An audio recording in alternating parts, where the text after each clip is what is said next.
يا أيها الذين آمنوا ادخلوا في السلم كافة. 101 tahun derita umat tanpa khilafah.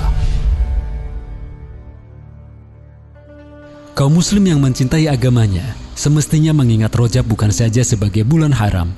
Rajab juga bukan semata-mata bulan yang diagungkan.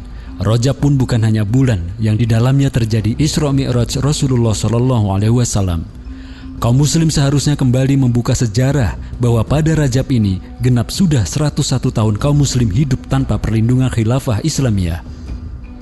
Khilafah Utsmaniyah sebagai kekhilafahan terakhir dibubarkan oleh Mustafa Kemal Atatürk pada 28 Rajab 1342 Hijriah atau 3 Maret 1924. Mustafa Kemal yang merupakan keturunan Yahudi Dunamah adalah perwira Turki yang menjadi kaki tangan Inggris untuk menggerogoti kekuatan kaum muslim dan khilafah dari dalam. Usai membubarkan khilafah, Mustafa mengusir khalifah terakhir Sultan Abdul Majid II dan kemudian memberlakukan sekularisme di seantero Turki.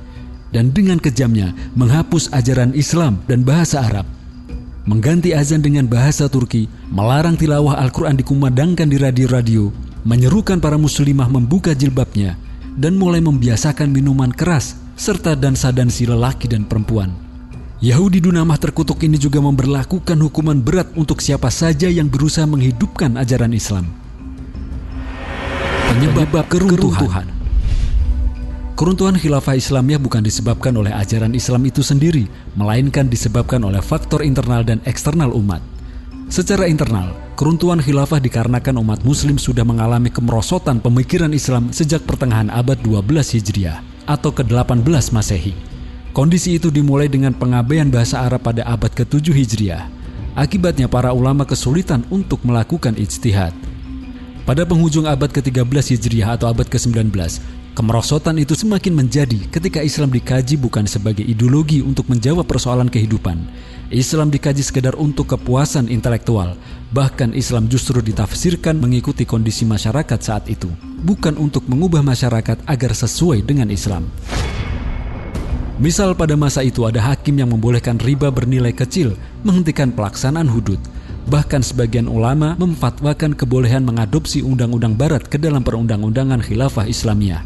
Akibatnya, peradilan pada saat itu terbagi dua, mahkamah syariah yang memberlakukan hukum Islam dan mahkamah sipil yang menerapkan hukum-hukum Eropa. Pemerintahan khilafah juga dipangku bukan oleh orang-orang terbaik di kalangan umat, melainkan karena faktor keluarga dan kekerabatan. Kondisi ini memicu konflik dan penyalahgunaan kekuasaan, termasuk melalaikan penerapan syariah Islam, juga penyebaran Islam lewat dakwah dan futuhat. Keadaan suram khilafah Utsmaniyah inilah yang menyebabkan negara-negara barat seperti kaum imperialis Inggris dan Prancis menyebut daulah khilafah Utsmaniyah sebagai the sick man in Europe atau orang sakit di Eropa. Adapun secara eksternal, umat muslim harus menghadapi perang pemikiran atau ghazwul fikri yang dilancarkan barat. Kaum imperialis barat paham bahwa kekuatan kaum muslim adalah ajaran Islam itu sendiri. Perdana Menteri Inggris William Gladstone yang berkuasa dari tahun 1868 sampai tahun 1894 pernah membawa Al-Quran di hadapan parlemen Inggris. Dia lalu mengatakan, tidak akan pernah ada perdamaian di bumi ini selama ada buku Al-Quran ini. Ini adalah buku yang penuh kekerasan dan terkutuk. Karena itu Barat mulai menggunakan strategi baru untuk memerangi kaum muslim dan khilafah. Tidak lain adalah perang pemikiran.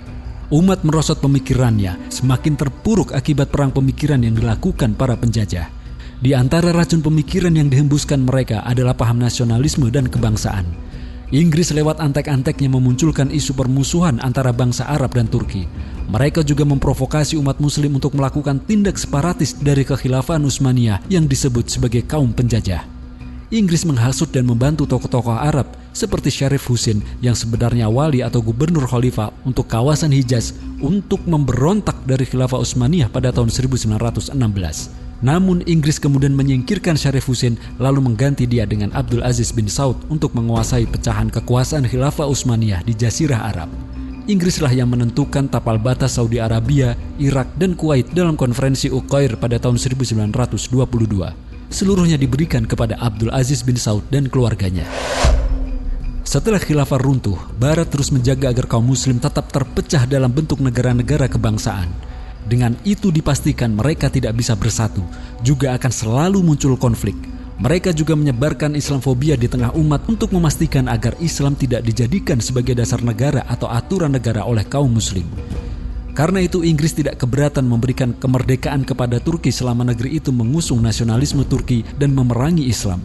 Tentang hal ini, Perdana Menteri Inggris yang merancang kehancuran khilafah, Lord Curzon berkata, situasi sekarang adalah Turki sudah mati dan tidak bisa bangkit lagi.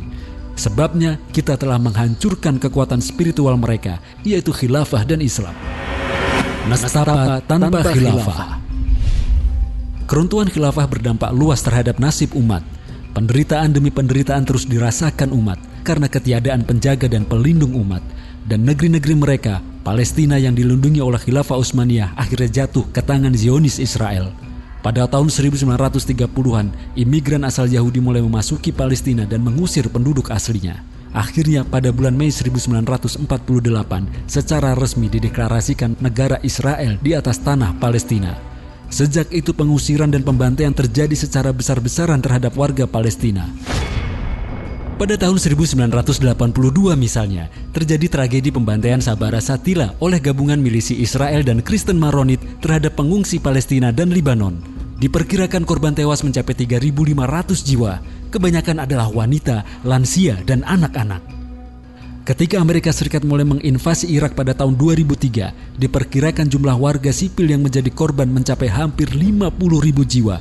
Terbukti kemudian agresi militer pasukan koalisi pimpinan Amerika Serikat didasari pada kebohongan Amerika Serikat dan Inggris.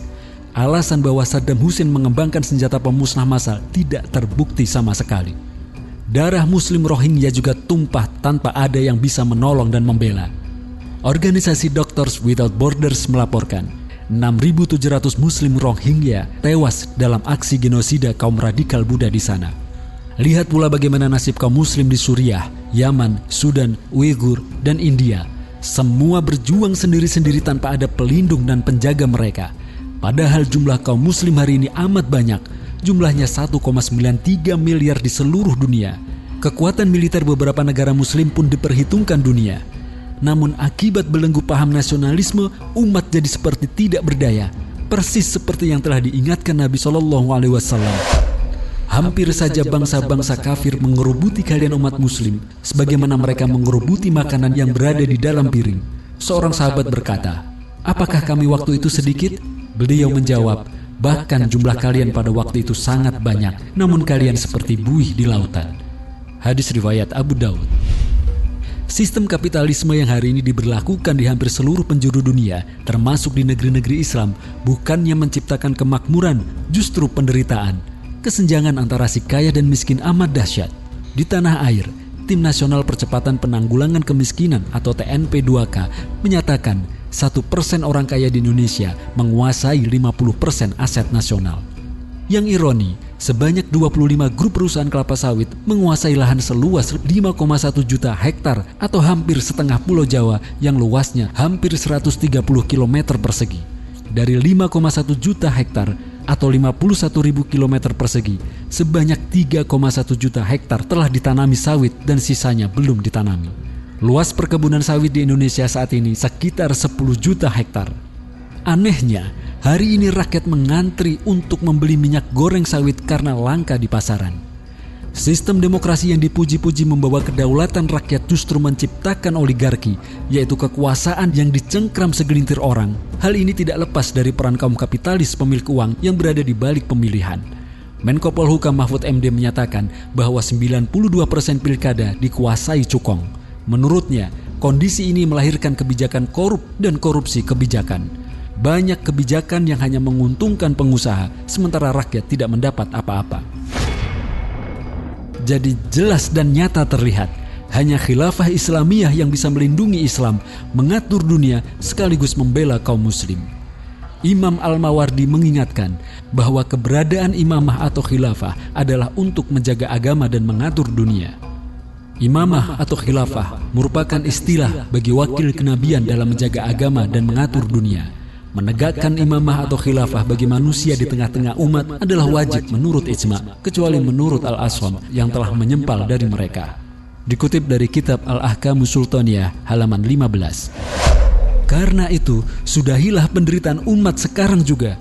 Kembalilah kepada sistem Islam, khilafah Islamiyah, yang akan menerapkan syariah Islam secara kafah sekaligus melindungi dan membela umat di seluruh dunia.